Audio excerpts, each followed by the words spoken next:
नमस्ते। आज हम यूनिट 4 के पोयम अमांडा के थिंकिंग अबाउट द पोयम के क्वेश्चन आंसर करेंगे। First, how old do you think Amanda is? How do you know this? आपको क्या लगता है अमांडा की उम्र कितनी है? आपको यह कैसे पता? Answer, Amanda seems to be about 10 to 12 years old. We know this because she is a school going girl who is asked to do her homework, clean her room and follow good habits. Amanda लगभग 10-12 साल की लगती है। Amanda seems to be about 10 to 12 years old. हमें यह इसलिए पता है क्योंकि वह स्कूल जाने वाली लड़की है जिसे अपना होमवर्क करने, अपना कमरा साफ रखने और अच्छी आदतें अपनाने के लिए कहा जाता है। We know this because she is a school going girl who is asked to do her homework, clean her room and follow good habits. Second, who do you think is speaking to her? आपको क्या लगता है उससे कौन बात कर रहा है? Answer, Amanda's mother or parent in bracket is speaking to her and giving her instructions. Amanda की माँ या अभिभावक उससे बात कर रही है और उसे निर्देश दे रही है। Third, why are stanzas 2, 4 and 6 given in parentheses? Stanza 2, 4 और 6 ब्रैकेट में क्यों दिए गए हैं? Answer, these stanzas are given in parentheses because they represent Amanda's inner thoughts and imagination. They show how she escapes from reality into her fantasy world. ये पंक्तियां कोष्टक bracket में दी गई हैं क्योंकि these stanzas are given in parentheses because Amanda के मन के विचारों और उसकी कल्पना को दर्शाती है।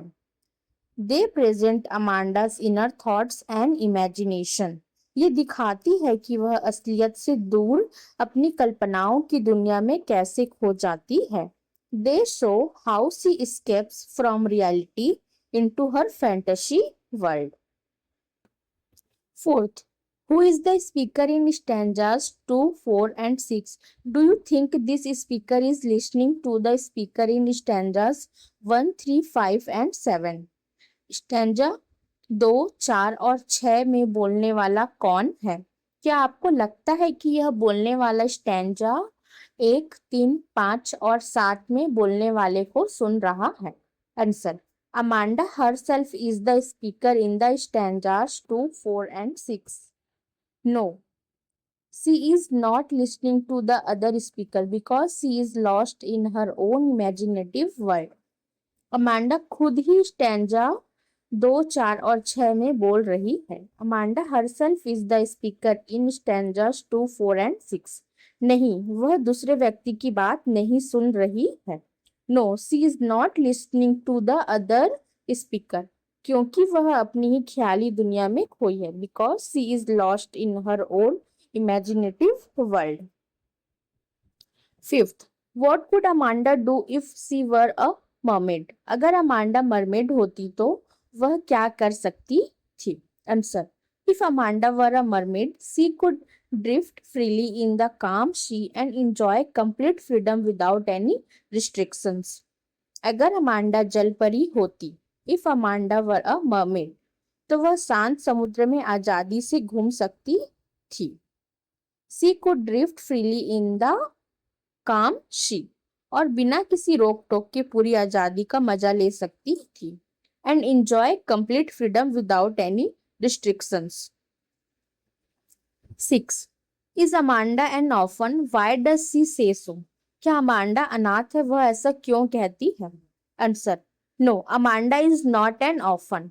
She imagines herself as one because she wants freedom from the constant instructions and restrictions imposed on her. नहीं, अमांडा अनाथ नहीं है। No, Amanda is not an orphan. वह खुद को अनाथ होने की कल्पना करती है। She imagines herself as one, क्योंकि वह उन लगातार दिए जाने वाले निर्देशों और पाबंदियों से आजादी चाहती है जो उस पर थोपी जाती है। because she wants freedom from the constant instructions and restrictions imposed on her. 7. Do you know the story of Rapunzel? Why does she want to be Rapunzel? क्या आप रपुंजल की कहानी जानते हैं? वह रपुंजल क्यों बनना चाहती है? Answer. Rapunzel was a girl who lived alone in a tower. Amanda wants to be Rapunzel because she wishes to live peacefully and freely away from constant interference. Rapunzel एक लड़की थी जो एक मीनार में अकेली रहती थी. Rapunzel was a girl who lived alone in a tower. Amanda Rapunzel बनना चाहती है क्योंकि Amanda wants to be Rapunzel because वह लगातार दखलंदाजी से दूर शांति और आजादी से रहना चाहती है. She wishes to live peacefully and freely away from constant interference. 8. What does the girl yearn for? What does this poem tell you about Amanda? लड़की किस चीज के लिए तरस रही है? यह कविता आपको अमांडा के बारे में क्या बताती है? Answer. Amanda yearns for freedom, peace and independence. The poem shows that she is imaginative, sensitive and dislikes being constantly controlled. Amanda आजादी, शांति और स्वतंत्रता चाहती है. Amanda yearns for freedom, peace and independence. कविता से पता चलता है कि वह कल्पनाशील और संवेदनशील है और उसे हर समय नियंत्रित किया जाना पसंद नहीं है. The poem shows that she is imaginative, sensitive and dislikes being constantly controlled. 9. Read the last stanza. Do you think Amanda is sulking and is moody? आखिरी स्टैंजा पढ़ें. क्या आपको लगता है कि अमांडा रुठी हुई है और मूडी है? Answer. No, Amanda is not really sulking or moody. She is simply tired of being constantly instructed and escapes into her world of imagination. नहीं, अमांडा सच में नाराज या चिड़चिड़ी नहीं है. No, Amanda is not really sulking or moody. वह बस हर वक्त टोके जाने से थक गई है और अपनी ख्यालों की दुनिया में खो जाती है. She is simply tired of being constantly instructed and escapes into her world of imagination. Okay.